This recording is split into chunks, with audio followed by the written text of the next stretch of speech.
Oxygen की कमी से मरने वालों का आंकड़ा हर रोज बढ़ता जा रहा है, लेकिन सरकारें हैं कि अदालतों में खड़े होकर रोज कह रही हैं कि ऑक्सीजन की कहीं कोई कमी नहीं है। फिर ये हाल क्यों बना रखा है?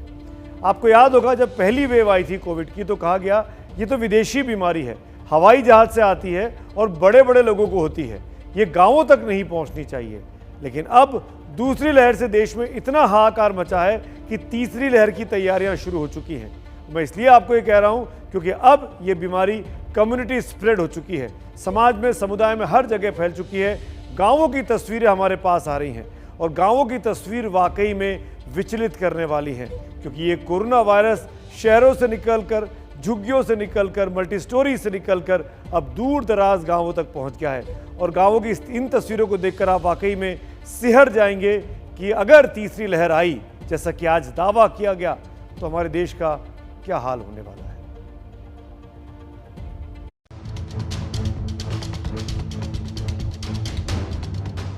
कोरोना का कहर अब शहर के रास्ते गांव तक पहुंच गया है। ये तस्वीर हरियाणा के रोहतक जिले के टिटौली गांव की है। 10 दिन में इस गांव के 40 लोगों की मौत हो चुकी है। गांव वालों ने बताया कि बुखार आया था। मौत का आंकड़ा बढ़ता देख प्रशासन ने टेस्टिंग शुरू की तो कई गांव वाले कोरोना पॉजिटिव मिले।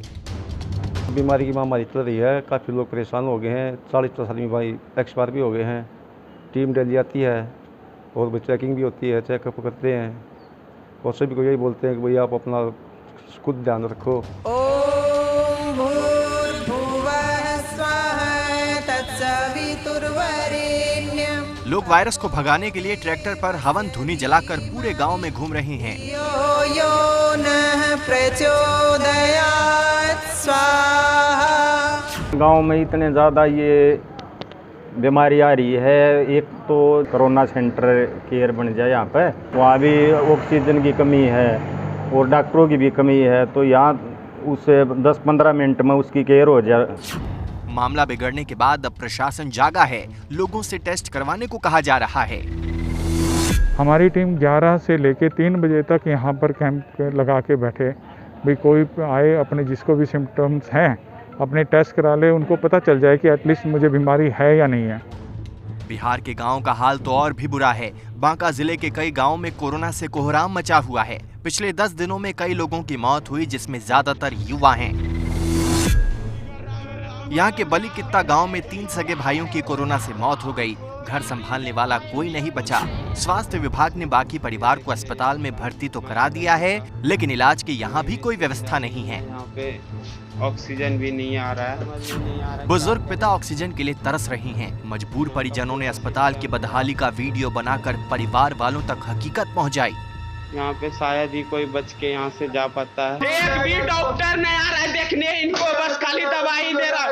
मेरा खाली दवाई दे रहा है, खाली दवाई दे रहा है, खाली दवाई दे रहा है ये लोग। और कोई नहीं बोलेगा जाओ 3000 का दवाई ले लो तुम, और उसके बाद मरने दो पेशेंट को। ये देखिए पेशेंट मर रहा है। बिहार के गया जिले के बरहा गांव का हाल भी कुछ जुदा नहीं है। यहाँ की 40% आबादी खांसी और बुखार से पीड़ित है। अब मुश्किल यह है कि प्राथमिक स्वास्थ्य केंद्र की दूरी गांव से 25 किलोमीटर की है और न ही यहाँ एम्बुलेंस की व्यवस्था है और न ही कोई दूसरा साधन। कोई डॉक्टर नहीं आता है यहाँ, कहाँ डॉक्टर कोई आता है? आने जाने में सर्दी बुखार के चलते वो तो परेशानी है, जाने आने में कि एक आदमी से ज्यादा जाना भी नहीं है। शहरों में भीड़ है। टेस्ट के बाद लोगों को पता चल रहा है कि उन्हें कोरोना हुआ है। कोई घर में तो कोई अस्पताल में जान बचाने के लिए मशक्कत कर रहा है, लेकिन गांव में रहने वालों का क्या? उन्हें तो टेस्टिंग तक की सुविधा उपलब्ध नहीं है। लोग मर रहे हैं और बाकी गांव वाले इस खौफ में जी रहे हैं कि कहीं कोरोना उन तक न पहुंच जाए। कि ऐसा हुआ तो जिंदगी बचाना बेहद मुश्किल हो जाएगा।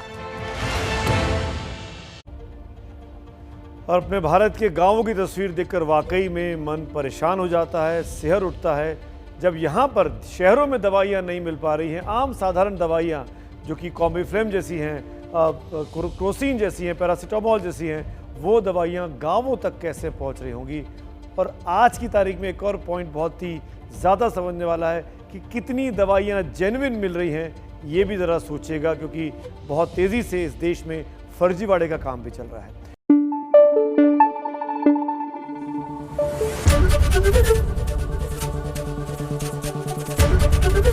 एबीपी न्यूज आपको रखे आगे।